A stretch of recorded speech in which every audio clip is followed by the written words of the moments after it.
Hey everyone, Adam is currently in an online course and he has a ton of questions, but he's not really sure how to interact with the instructor. But not to worry, because we'll show you how.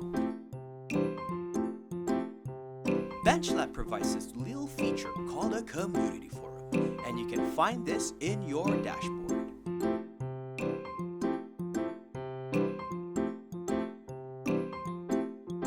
Ta-da!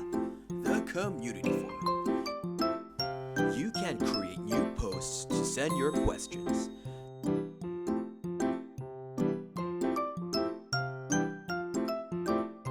As well as images,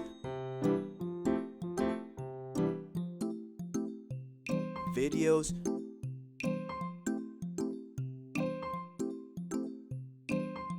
documents, and even working files.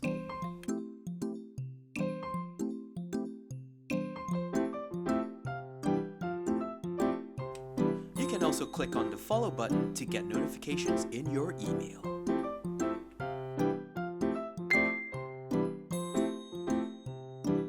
Now you're ready to be made in BenchLab. Get curious, get skilled, get made in BenchLab.